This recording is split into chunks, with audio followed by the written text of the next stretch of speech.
fishing area. अध्यक्ष जी बहुत बहुत धन्यवाद। आपने हमें आज महामहिम राष्ट्रपति जी के अभिभाषण पे बोलने का मौका दिया है। मैं इस सदन में तीसरी बार आया हूं और मैं दिल्ली से नॉर्थ ईस्ट दिल्ली के जनता का बहुत धन्यवाद करना चाहता हूं, जिन्होंने हमें तीसरी बार चुन के भेजा और सिर्फ हमें ही नहीं भेजा बल्कि हमारे दिल्ली के 7 के 7 लोगों को तीसरी बार जिता करके भेजा है। हम सभी यहाँ सांसद खड़े हैं, जरा इनका संरक्षण करें अध्यक्ष जी।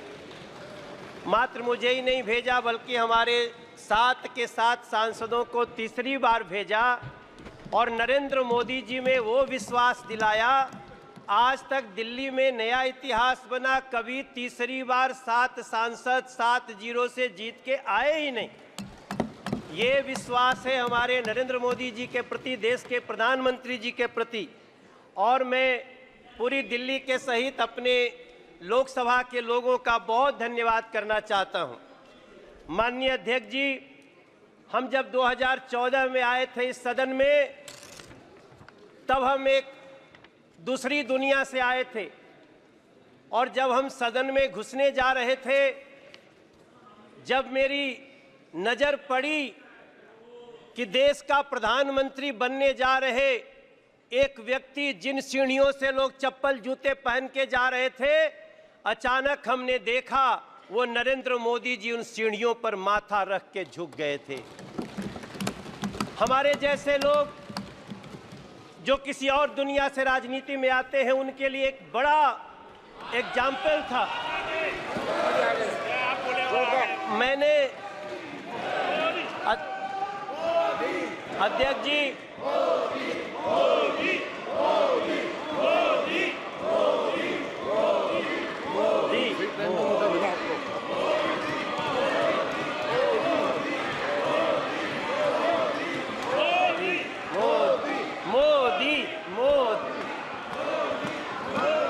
भारत माता की।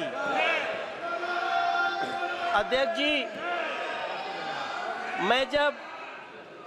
जी, जब मैं पहली बार यहाँ आया था तो हमने देखा देश के होने वाले प्रधानमंत्री उन सीढ़ियों पर माथा रख के आगे बढ़ रहे थे। जब हम दूसरी बार, माननीय अध्यक्ष जी, जब हम दूसरी बार 2019 में जब हम संसद में आए तो हमने देखा देश के प्रधानमंत्री पद पे आ रहे नरेंद्र मोदी जी ने सबसे पहले संविधान को ऐसे माथा झुका करके प्रणाम किया। वो दृश्य हमारे लिए और मैं समझता हूं मेरे सभी साथियों के लिए, हाथ में संविधान लेना भी ठीक है, लेकिन संविधान लहराना और संविधान की पूजा करना दोनों में अंतर है। हमने नरेंद्र मोदी जी को संविधान की पूजा करते हुए देखा है।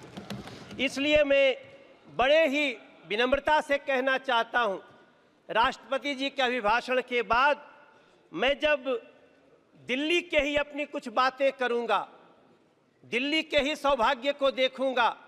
कोई द्वारका एक्सप्रेस पे जाकर के गाड़ी चलाता होगा तब उसको समझ में आता होगा कि सरकार क्या होती है और कैसे लोगों का काम होता है।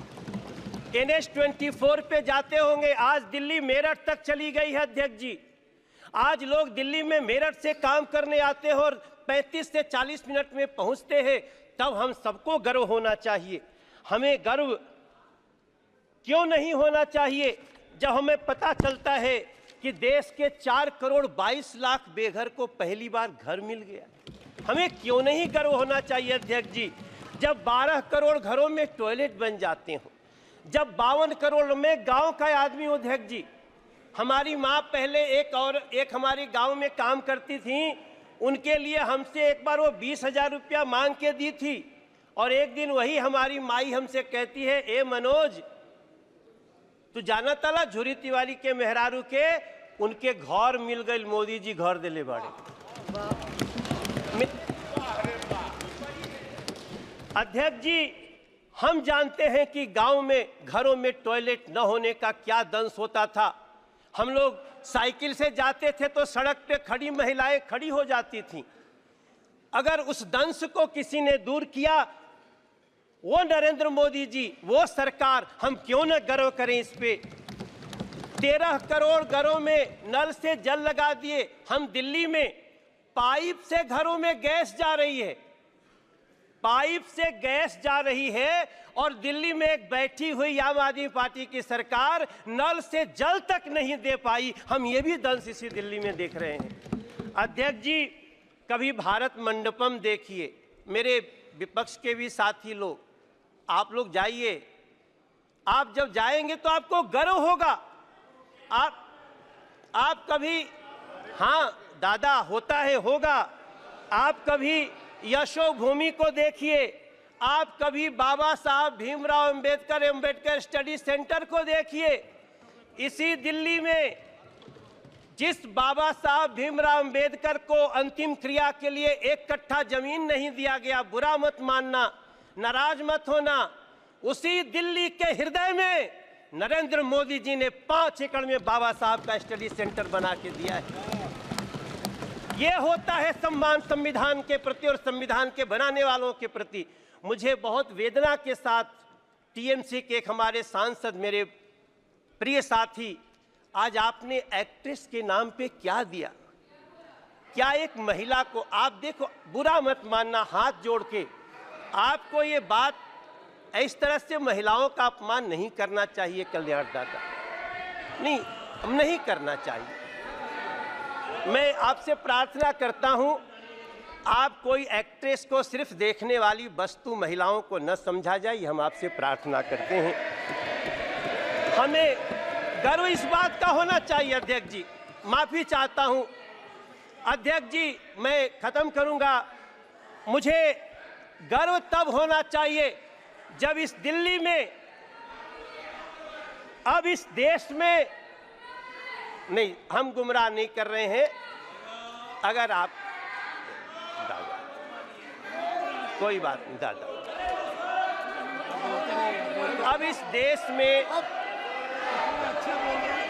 दादा ऐसा नहीं करना चाहिए। देश के 70 साल के बुजुर्गों को अब वृद्धाश्रम भेजने की आवश्यकता नहीं। खत्म करना।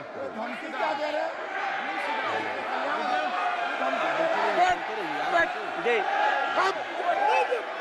अध्यक्ष जी,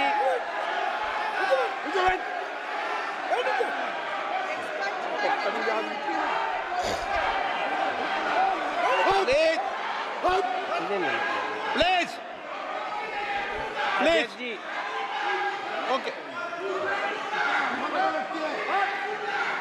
प्लीज अध्यक्ष जी, प्लीज प्लीज, नो। अध्यक्ष जी, हमको गर्व होता है वंदे भारत जैसी ट्रेन में बैठकर।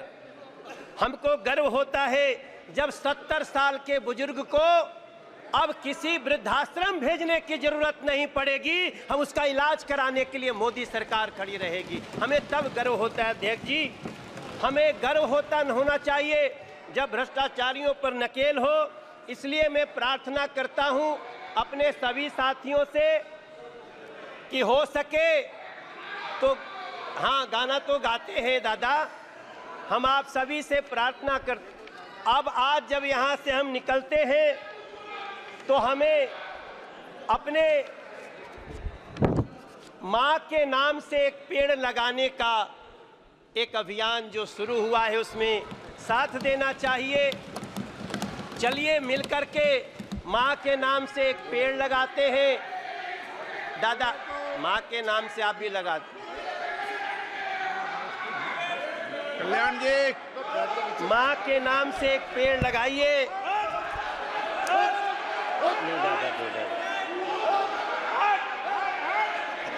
और मैं अध्यक्ष जी, मैं एक लाइन के अत्यंत अभद्र प्लीज नरेंद्र मोदी जी सरकार को प्लीज तीसरी बार अगर इस देश की जनता ने चुन के भेजा है,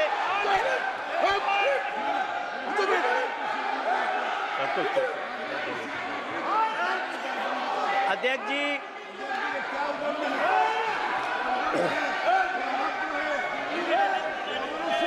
बैठो। प्रसून जी अध्यक्ष जी, प्लीज मैं नो। दो पंक्ति के साथ अपनी वाणी को विराम देने जा रहा हूं। नरेंद्र मोदी जी को तीसरी बार देश ने ऐसे ही नहीं चुना है। हमारे संस्कृत में एक श्लोक है, अभिवादनशीलस्य नित्यं वृद्धोपसेविना चत्वारः तस्य वर्धन्ते आयुर्विद्या यशो बलम। नरेंद्र मोदी जी की भी आयु बढ़े, नरेंद्र मोदी जी के सरकार की भी आयु बढ़े, ये इस देश की जनता चाहती है। आपने हमें बोलने का मौका दिया। मैं राष्ट्रपति जी के अभिभाषण को बहुत ही उत्तम मानता हूं, बहुत समर्थन करता हूं। आपको धन्यवाद देता हूं।